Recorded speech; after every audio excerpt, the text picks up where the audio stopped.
Hello viewers, যারা class 9 এ পড়ছো, আজকে তাদেরকে আমি থার্ড ইউনিট টেস্ট পরীক্ষার জন্য চলে এসেছি বিজ্ঞান সাজেশন, জীবন বিজ্ঞান সাজেশন। ঠিক আছে, তোমাদের আজকে বলো তো জীবন বিজ্ঞানের কোন কোন চ্যাপ্টারে কোন কোন প্রশ্নগুলো ভালো করে পড়ে গেলে অনায়াসে তোমরা জীবন বিজ্ঞানে 90-তে 90 পাবে।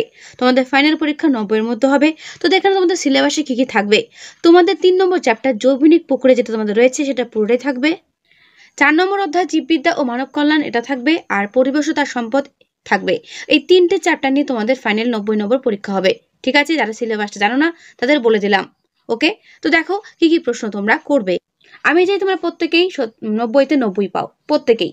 ঠিক আছে, তো যে সমস্ত প্রশ্নগুলো আমি দেবো প্রত্যেকটা প্রশ্ন ভালো করে কিন্তু দেখে যাবে, যাদের এখনো পরীক্ষা শুরু হয়নি। সালোক সংশ্লেষ কাকে বলে? সালোক সংশ্লেষ স্থান উল্লেখ করো। চিন্তা করবে না, প্রত্যেকটা প্রশ্নের উত্তর তোমাদের আমি দেখিয়ে দেবো। সালোক সংশ্লেষের উপাদান কি কি, এদের মধ্যে কোনগুলো কাঁচামাল হিসেবে ব্যবহৃত হয়, সালোক সংশ্লেষের জলের ও কার্বন ডাইঅক্সাইডের ভূমিকা উল্লেখ করো। এই উত্তর তোমাদের টেক্সট বুক থেকেও পেয়ে যাবে, তাই প্রশ্নগুলো ভালো করে দেখে নাও। সালোক সংশ্লেষে সহায়করণ রঞ্জক দুটো কি কি, অর্থাৎ কোন রঞ্জক দুটো সালোক সংশ্লেষে সাহায্য করে। ঠিক আছে, সালোক সংশ্লেষে ফটোলাইসিস ও ফটোফসফোরাইলেশন প্রক্রিয়া দুটো ব্যাখ্যা করো। ইম্পর্টেন্ট প্রশ্ন। ঠিক আছে, দেখে নাও ভালো করে। সালোক সংশ্লেষকে উপচিতি বিপাক বলে কেন? আলোক নির্ভর দশা সম্পর্কে বা আলোক বিক্রিয়াটা কি বর্ণনা করো। বড় প্রশ্নের জন্য ইম্পর্টেন্ট, দেখে নাও। এখান থেকে উত্তর করতে পারো বা টেক্সট বুক থেকে অ্যান্সার করতে পারো, যেটা তোমাদের সুবিধা মনে হয় করো। ঠিক আছে, বাট বড় প্রশ্নের জন্য কিন্তু এটা খুবই গুরুত্বপূর্ণ, এটা ভালো করে পড়বে। এই আলোক দশা আর অন্ধকার দশা দুটোর মধ্যে একটা তোমাদের পরীক্ষা আসবেই, তাই দুটো দশাই ভালো করে পড়ে নেবে। সালোক সংশ্লেষকে অঙ্গারাত্মীকরণ বলে কেন? সালোক সংশ্লেষকারী অঙ্গ অঙ্গাণু রঞ্জক, দেখে নাও ভালো করে। পাতাকে গাছের রান্নাঘর বলে কেন? এই পেজে হাইলাইট করা প্রশ্নগুলো দেখে নেবে। আমি জাস্ট একবার সরিয়ে তোমাদের পুরো প্রশ্নগুলো একবার দেখিয়ে দিচ্ছি। ঠিক আছে, ব্ল্যাকম্যান বিক্রিয়া কাকে বলে? কেলভিন চক্র কাকে বলে? এটিপি অণুকে এনার্জি কারেন্সি বলে কেন? সালোক সংশ্লেষের দশা দুটো কি কি, কোথায় ঘটে তারা? ঠিক আছে, সালোক সংশ্লেষ ও শ্বসনের মধ্যে পার্থক্য দেখে নাও ভালো। 1 নম্বর জন্য যে সমস্ত প্রশ্নগুলো দেখতে পাচ্ছ এগুলো প্রত্যেকটা গুরুত্বপূর্ণ, এগুলোর আমি কিছু স্কিপ করব না, এগুলো তোমাদের পুরোটাই পড়তে হবে। যারা পুরনো স্টুডেন্ট তারা কিন্তু অলরেডি এগুলো আগে পেয়েছিলে, কারণ আমি এগুলো দিয়েছিলাম চ্যাপ্টার ভিত্তিক সাজেশন দেওয়ার সময়, তাদের তো এগুলো পড়া আছে। বাট যারা নতুন তাদেরও চিন্তার কোনো কারণ নেই, একবার জাস্ট ভিডিওটা পজ করে প্রশ্নগুলো দেখে নিও। এখানে যেগুলো দাগানো দেখতে পাচ্ছ সেগুলো ভালো করে একবার পড়ে নিও। ঠিক আছে, পরীক্ষা 90-এর মধ্যে হবে, আবারও বলছি 90-তে পরীক্ষা হবে। ঠিক আছে, তো 90 নাম্বারটা কিন্তু কম মনে করো না। এই যে পুরো নামগুলো দেখতে পাচ্ছ এটিপি, এডিপি, এনএডিপি, এগুলো পুরো নামগুলো ভালো করে দেখবে। এখানে যদি উত্তর ভালো বুঝতে না পারো টেক্সট বুকে ফলো করবে, পেয়ে যাবে। এই পুরো নামগুলো কিন্তু পরীক্ষাতে আসবে এই চ্যাপ্টার থেকে, ইম্পর্টেন্ট কিন্তু। ক্লোরোফিলের যে ধাতব উপাদানটি হলো সেটি কি? সেটি হচ্ছে ম্যাগনেসিয়াম, মনে রাখবে। অপরিহার্য মৌলিক উপাদান কাকে বলে? উদাহরণ দাও। উদ্ভিদ দেহে অপরিহার্য খনিজ পদার্থগুলোর সাধারণ কাজগুলো উল্লেখ করো। দেখে নাও পুরো উত্তর, বইটি সরিয়ে তোমাদের পুরো উত্তর আমি দেখিয়ে দেব। অতিমাত্রিক পরিপোষক বা ম্যাক্রোনিউট্রিয়েন্টস কাকে বলে? উদ্ভিদ দেহে এদের গুরুত্ব কি? দেখে নাও। 2 নম্বরের জন্য এখানে হাইলাইট করা প্রশ্নগুলো ভালো করে দেখবে, যেগুলো এখানে হাইলাইট করা দেখতে পাচ্ছ সেগুলো। ঠিক আছে, এই পেজে হাইলাইট করা শর্ট কোয়েশ্চেন কটা পড়বে, ইম্পর্টেন্ট। বাষ্পমোচন কাকে বলে? বাষ্পমোচনের স্থানগুলো কি কি? বাষ্পমোচন তাদের ভূমিকা উল্লেখ করো। দেখে নাও পুরো উত্তর, এটি তোমাদের বড় প্রশ্নের জন্য কিন্তু গুরুত্বপূর্ণ। ঠিক আছে, দেখে নাও পুরো উত্তর। এই পর্যন্তের উত্তর শেষ হলো। বাষ্পমোচনের শর্তগুলো কি কি? দেখে নাও পুরো উত্তর। লাল কালারের যে পয়েন্টগুলো রয়েছে এই পয়েন্টগুলো ভালো করে পড়বে। ঠিক আছে, দেখে নাও। এই পর্যন্তের উত্তর শেষ হলো। এই পেজে দাগানো প্রশ্নগুলো ভালো করে পড়বে, যেগুলো দাগানো রয়েছে। ঠিক আছে, শর্ট কোয়েশ্চেনের জন্য কিন্তু এগুলো ইম্পর্টেন্ট। দেখে নাও পুরো উত্তর। ব্যাপন কাকে বলে? ব্যাপনের বৈশিষ্ট্য কি? জীবদেহে ব্যাপনের গুরুত্ব কি? দেখে নাও পুরো উত্তর। অভিস্রবণ কাকে বলে? অভিস্রবণ কত প্রকারের? অভিস্রবণের বৈশিষ্ট্যগুলো উল্লেখ করো। অভিস্রবণের গুরুত্ব কি? এই ব্যাপন আর অভিস্রবণের পার্থক্য তোমাদের এখান থেকে হয়ে যাবে। ঠিক আছে, করবে এটা। শর্ট কোয়েশ্চেন যেগুলো দাগানো দেখতে পাচ্ছ ওগুলো ভালো করে দেখবে, যেগুলো এখানে হাইলাইট করা রয়েছে। ঠিক আছে, প্রতিটা প্রশ্নের উত্তর তোমাদের দেখিয়ে দেবো, তাই এগুলো ভালো করে করো। তারপরের প্রশ্ন, শ্বসন কাকে বলে? শ্বসন কোথায় কখন হয়? শ্বসনকে অপচিতি বিপাক বলে কেন? এটি পুষ্টির সঙ্গে কিভাবে সম্পর্কিত? দেখে নাও পুরো উত্তর। ক্রেবস চক্র কাকে বলে? একে টিসিএ চক্র বলে কেন? এই চক্রটি কোথায় সম্পন্ন হয়? এই চক্রের শেষ পদার্থগুলো কি কি? ক্রেবস চক্রের তাৎপর্য উল্লেখ করো। দেখে নাও পুরো উত্তর। কোহল সন্ধান কাকে বলে, এর অর্থনৈতিক গুরুত্ব আলোচনা করো, এই প্রক্রিয়া রাসায়নিক বিক্রিয়া লেখো। দেখে নাও। শ্বসনের তাৎপর্য আলোচনা করো, মানুষের প্রশ্বাস ও নিঃশ্বাসকালে শ্বাসপেশির ভূমিকা কি। মানুষের ফুসফুসের সংক্ষিপ্ত বর্ণনা দাও, যদি পারো ছবি এঁকে তার চিত্র অঙ্কন করে এইভাবে তার নামকরণ করা, তাহলে আরো ভালো হয়। ঠিক আছে, বড় প্রশ্নের ক্ষেত্রে কিন্তু ইম্পর্টেন্ট, দেখে নাও ভালো করে। এই পর্যন্তের উত্তর শেষ হলো। আমি যেগুলো দিচ্ছি এগুলো করে যাও, প্রত্যেকে কমন পাবেই। ধূমপান কাকে বলে, তামাকের ধোঁয়ায় কি কি ক্ষতিকারক পদার্থ থাকে, ধূমপানের কুফলগুলো উল্লেখ করো। দেখে নাও। সবাত শাসন অবাধ শাসন কাকে বলে, করবে। সন্ধান কাকে বলে, সন্ধান কত প্রকারের, এর অর্থনৈতিক গুরুত্ব কি। দেখে নাও পুরো উত্তর। যদি মনে করো উত্তরগুলো তোমাদের টেক্সট বুক থেকে করবে বা অন্য কোনো রাইটারের বুক থেকে করবে, করতে পারো। ঠিক আছে, দেখে নিলে। বড় প্রশ্নের ক্ষেত্রে ভেরি ভেরি ইম্পর্টেন্ট, ক্রেবস চক্রের সংক্ষিপ্ত বর্ণনা, তার সঙ্গে এই যে চক্রটা রয়েছে এটা ছবি।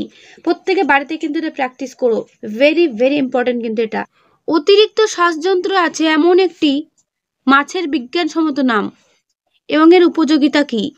মাইটোকন্ড্রিয়াকে কোষের শক্তিকর বলে কেন, পেশি ক্লান্তি কি, মাছের শ্বসন অঙ্গের নাম কি, কেচ্চ ও আরশোলার শ্বাসঙ্গের নাম কি, ভোকাল স্যাক কি বা কাঁধে দেখা যায়।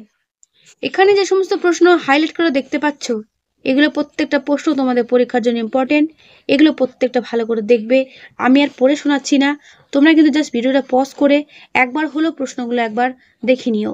ঠিক আছে, আমি যেগুলো দিচ্ছি সেগুলো জাস্ট একবার দেখে যাও, পরীক্ষার হলেই বুঝতে পারবে কি কি কমন পাচ্ছ বা পাচ্ছ না।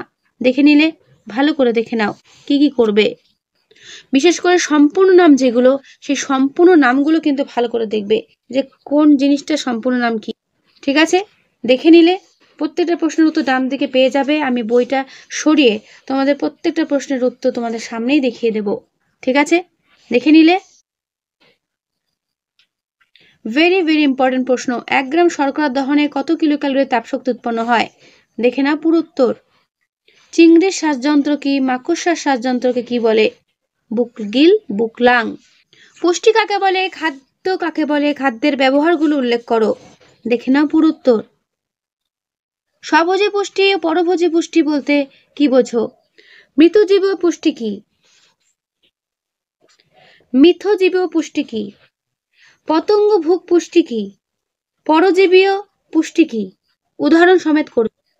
প্রাণীদের মৃতজীবী পুষ্টি বা পুষ্টি, কপ্রোফ্যাগি পুষ্টি ও স্যাঙ্গুইনিভোরি পুষ্টি প্রক্রিয়া সংক্ষেপে আলোচনা করো। নামগুলো একটু টাফ আছে, একটু দেখে পড়ো তাহলেই হবে। হলোজাইক পুষ্টি কাকে বলে, এই পুষ্টির ধাপগুলো কি কি, পুষ্টির ধাপের সঙ্গে সংশ্লিষ্ট অঙ্গ ও গ্রন্থির নাম লেখো। মানুষের পৌষ্টিকতন্ত্রের ছবি অঙ্কন করে বিভিন্ন স্থানের নাম চিত্র অঙ্কন, অর্থাৎ নামগুলো তোমাদের ভালো করে দেখে রাখতে হবে ছবি সহ। ঠিক আছে, দাঁতের বিভিন্ন অবস্থান, আমাদের যে দাঁতগুলো রয়েছে ইনসাইজার, ক্যানায়ন, প্রিমোলার, মোলার, তো দাঁতের যে অবস্থান সেটা একবার ভালো করে দেখে নিও। জীবের কোন জায়গায় কি স্বাদ গ্রহণ রয়েছে বা স্বাদকোরক রয়েছে সেটা একবার দেখে নিও। মানুষের লালা গ্রন্থির মধ্যে অবস্থান, তাদের কাজ ইম্পর্টেন্ট, দেখে নিও। মৌলবিপাকীয় হার বা বেসাল মেটাবলিক রেট বা বিএমআর বলতে কি বোঝো, ইম্পর্টেন্ট। সংবহন কাকে বলে, মানব দেহের সংবহনতন্ত্রের উপাদানগুলো কি কি, এদের সম্পর্কে আলোচনা করো। দেখে না পুরো উত্তর, বইটা সরিয়ে তোমাদের পুরো উত্তর আমি দেখিয়ে দিলাম, তাই এগুলো ভালো করে করবে। ঠিক আছে, দেখে না পুরো উত্তর। আরএইচ ফ্যাক্টর বলতে কি বোঝো, আরএইচ ফ্যাক্টরের গুরুত্ব কি, দেখে নাও। এরপরে প্রশ্ন, রক্তবাহী রক্ত তঞ্চিত হয় না কেন, কি কারণে ব্লাড ব্যাংকের তঞ্চন প্রতিরোধক হিসেবে সোডিয়াম সাইট্রেটকে অধিক ব্যবহার করা হয়, হেপারিন কিভাবে রক্ততঞ্চন রোধ করবে। দেখে নাও পুরো উত্তর। হৃৎপিণ্ডে কিভাবে বা হৃৎপিণ্ডের মধ্যে কিভাবে রক্ত সংবহন ঘটে তার সংক্ষেপে চিত্রের মাধ্যমে বর্ণনা করো। দেখে নাও পুরো উত্তর। যদি সম্ভব হয় চিত্র আঁকা তাহলে আঁকবে, আঁকলে খুব ভালো হয়। দেখে নিলে। মুক্ত সংবহন ও বদ্ধ সংবহনের মধ্যে পার্থক্য, ইম্পর্টেন্ট, করবে। শর্ট কোয়েশ্চেন যেগুলো হাইলাইট করে দেখতে পাচ্ছ সেগুলো ভালো করে করবে। ঠিক আছে, এগুলো আমি আর পড়ছি না, জাস্ট তোমাদের উত্তর সমেত প্রশ্নগুলো একবার দেখিয়ে দিচ্ছি। ঠিক আছে, দেখে নাও ভালো করে। বইটা সরিয়ে তোমাদের পুরো উত্তর আমি দেখিয়ে দিলাম। সিএসএফ এর পুরো নাম কি, এটা কোথায় থাকে। ঠিক আছে, আরবিসির পুরো নাম করবে। যেগুলো হাইলাইট করে দেখতে পাচ্ছ প্রত্যেকটা প্রশ্ন তোমাদের জন্য ইম্পর্টেন্ট, এগুলো ফাইনাল পরীক্ষাতে কিন্তু দেখে যাবে। সার্বিক গ্রহিতা, সার্বিক দাতা কোন গ্রুপকে বলে রক্তের? করবে। রেচন কাকে বলে? রেচনের গুরুত্ব কি? জলসাম্য রক্ষায় রেচনের ভূমিকা উল্লেখ কর। উদ্ভিদের রেচন ত্যাগের 3টি কৌশল লেখো। দেখে নাও ভালো করে, পুরো বইটা সরিয়ে তোমাদের আমি দেখিয়ে দিলাম। উদ্ভিদের নাইট্রোজেন বিহীন প্রধান 4টি রেচন পদার্থের উৎস ও অর্থকারী গুরুত্ব, অর্থাৎ রেচন পদার্থও কিন্তু গুরুত্ব রয়েছে। তরুক্ষীর, গদ, ঠিক আছে, রজন, ট্যানিন। করবে। কয়েকটি উপাক্ষারের নাম ও তাদের অর্থকারী গুরুত্ব, উৎস 3টি ভালো করে দেখবে। নেফ্রন কি? নেফ্রনের গঠন চিত্র সহ বর্ণনা করো। দেখে নাও ভালো করে, পুরো বইটা সরিয়ে তোমাদের পুরো উত্তরটা আমি দেখিয়ে দিচ্ছি। ইম্পর্টেন্ট কিন্তু এটা। তোমাদের টেক্সট বুকে ছবিটা পেয়ে যাবে, যদি মনে করো এখান থেকে আঁকবে আঁকতে পারো, কোনো অসুবিধা নেই। দেখে নাও ভালো করে। নেফ্রনের কাজ কি? পড়বে। দেখে নাও পুরো উত্তর। এই পর্যন্তের উত্তর শেষ। শর্ট কোয়েশ্চেন যেগুলো দাগানো দেখতে পাচ্ছ সেগুলো ভালো করে করবে, ঠিক আছে? হাইলাইট করা প্রশ্নগুলো ভালো করে করবে। দেখে নাও ভালো করে, প্রত্যেকটা প্রশ্নের উত্তর ডান দিকে দেওয়া রয়েছে, দেখে নিও, ঠিক আছে? বইটা সরিয়ে তোমাদের পুরো উত্তর আমি দেখিয়ে দিলাম। করবে।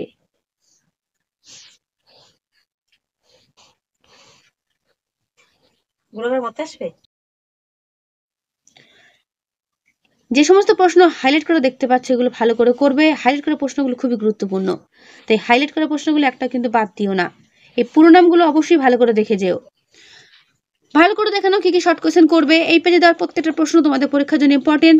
দেখবে এই জৈবিক প্রক্রিয়া চ্যাপ্টার এতটাই বড়, এই জৈবিক প্রক্রিয়া চ্যাপ্টারটা কিছু করার নেই, এগুলো তোমাদের ইম্পর্টেন্ট প্রশ্নগুলো করতেই হবে। এরপরে চতুর্থ অধ্যায় জীববিদ্যা ও মানব কল্যাণ। অনাক্রমতা কাকে বলে? ছকের মাধ্যমে অনাক্রমতার প্রকারভেদগুলো লেখো। ইন্টারফেরন অনাক্রমতা কাকে বলে? করবে। দেখে নাও পুরো উত্তর। অ্যান্টিজেন অ্যান্টিবডি কাকে বলে এবং এদের ভালো করে করবে। এখান থেকে তোমাদের বড় প্রশ্ন কমন তোমরা কিন্তু পেয়ে যাবে, যেগুলো তোমাদের আমি দিচ্ছি। টিকা বা ভ্যাকসিন কাকে বলে? টিকাকরণ বা ভ্যাকসিনেশন কাকে বলে? টিকা আবিষ্কারের ঐতিহাসিক ঘটনা উল্লেখ কর। দেখে নাও পুরো উত্তর। রোগ কাকে বলে? রোগের বিভিন্ন কারণ উল্লেখ করো। বিভিন্ন সংক্রমণজনিত বিভিন্ন রোগ। রোগের বাহক ও ভেক্টর কাকে বলে? বিভিন্ন সন্ধিপদ বাহকদের উদাহরণ দাও। দেখে নাও পুরো উত্তর। ধৌতকরণ কাকে বলে? ধৌতকরণের প্রয়োজনীয়তা কি বা গুরুত্ব কি? ঠিক আছে, করবে। শর্ট কোয়েশ্চেন যেগুলো দেখতে পাচ্ছ, অনাক্রম্য বিদ্যার জনককে? কোন তন্ত্র মানুষের রোগাক্রমণকে প্রতিহত করে? প্রত্যেকটা প্রশ্ন অ্যান্টিজেন কত প্রকার ও কি কি? প্রত্যেকটা প্রশ্ন যেগুলো দেখতে পাচ্ছ এবং দাগানো দেখতে পাচ্ছ এগুলো ভালো করে করবে, ঠিক আছে? আমি চাই তোমরা প্রত্যেকেই, যে বা যারা আমার এই ভিডিও ফলো করছো, প্রত্যেকেই 90তে 90 পাও। দেখে নিলে পুরো উত্তর, ভালো করে দেখে নাও।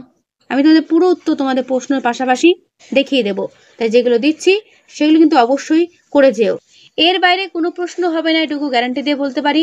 যেগুলো দেখতে পাচ্ছ সেগুলোই তোমাদের পরীক্ষাতে আসবে, ঠিক আছে? দেখে নাও, প্রত্যেকটা প্রশ্ন তোমাদের পরীক্ষার জন্য কিন্তু ইম্পর্টেন্ট, তার সঙ্গে উত্তর দেওয়া রয়েছে, উত্তরগুলো ভালো করে করবে। ওকে, প্রশ্নের পাশাপাশি উত্তরও তোমাদের সামনে রয়েছে, ঠিক আছে? দেখে নিলে কোন রোগের কি জীবাণু, জীবাণুগুলোর নাম করবে। দেখে নাও ভালো করে। কয়েকটি অণুজীবের উদাহরণ দাও যাদের থেকে নাইট্রোজেন সংবন্ধন করা হয়। পতঙ্গ পেস্ট দমনে জীবাণুদের ভূমিকা উল্লেখ করো। করবে। অণুজীব সার কাকে বলে? মদ্যশিল্পে জীবাণুদের ভূমিকা কি? প্যান্ডেমিক রোগ কি? প্রাথমিক পশু কাকে বলে? কোন পরীক্ষার সাহায্যে এইডস রোগ নির্ণয় করা হয়? এর পরের চ্যাপ্টার পরিবেশ ও তার সম্পদ। মরুচু উদ্ভিদের বা জাঙ্গল উদ্ভিদের উদাহরণ দাও, এদের অভিযোজনগত বৈশিষ্ট্য উল্লেখ করো। দেখে নাও ভালো করে। পপুলেশন কাকে বলে? পপুলেশনে জন্মহার সম্পর্কে আলোচনা করো, অথবা পপুলেশনে মৃত্যু হার সম্পর্কে আলোচনা করো। দেখে নাও, করবে। তোমাদের সামনে আমি পুরো উত্তর তুলে ধরবো, তাই কেউ চিন্তা করো না, ভালো করে দেখে নাও। ন্যাটালিটি ও মর্টালিটির মধ্যে পার্থক্য। করবে। কমিউনিটি কাকে বলে? কমিউনিটি স্তরে সম্ভাব্য আন্তঃক্রিয়াগুলো কি কি? করবে। দেখে নাও ভালো করে। পরজীবিতা কাকে বলে? পরজীবীর বৈশিষ্ট্যগুলো উল্লেখ করো। দেখে নাও পুরো উত্তর। বাস্তুতন্ত্র কাকে বলে? স্বভোজী বলতে কি বোঝো? উদাহরণ সহযোগে আলোচনা করো। বিয়োজক কাকে বলে ও রূপান্তরক কাকে বলে? উদাহরণ দাও। খাদ্য শৃঙ্খল বলতে কি বোঝো? খাদ্য শৃঙ্খলের বৈশিষ্ট্য কি দেখে নাও। খাদ্য শৃঙ্খল, খাদ্য জাল, এগুলো কিন্তু খুবই ইম্পর্টেন্ট। ঠিক আছে। খাদ্য জালক কাকে বলে? খাদ্য জালক কিভাবে গঠিত হয় তা উদাহরণ সহযোগে লেখো। দেখতে পাচ্ছ? শক্তির প্রবাহ বা এনার্জি ফ্লো কাকে বলে? করবে। শক্তির প্রবাহের পর্যায়গুলো কি কি? নাইট্রোজেন চক্রটা যেভাবে হচ্ছে এই ছবিটা দেখে রাখবে। শর্ট কোয়েশ্চেন যেগুলো দাগানো দেখতে পাচ্ছ, হাইলাইট করে দেখতে পাচ্ছ, প্রত্যেকটা শর্ট কোয়েশ্চেন ভালো করে করবে। ঠিক আছে। এগুলো আমি আর পড়ছি না, তোমরা কিন্তু অবশ্যই ভিডিওটা পজ করে এই প্রশ্নগুলো দেখে রাখবে। এগুলোর বাইরে কিছু আসবে না, একটু গ্যারান্টি দিয়ে বলতে পারি, কমন পেয়ে যাবে। তোমাদের কাছে আমার একটাই রিকোয়েস্ট, যেগুলো আমি তোমাদের দিচ্ছি এগুলো প্রত্যেকটা প্রশ্ন কিন্তু অবশ্যই দেখে যেও, না দেখে কিন্তু যেও না। ঠিক আছে।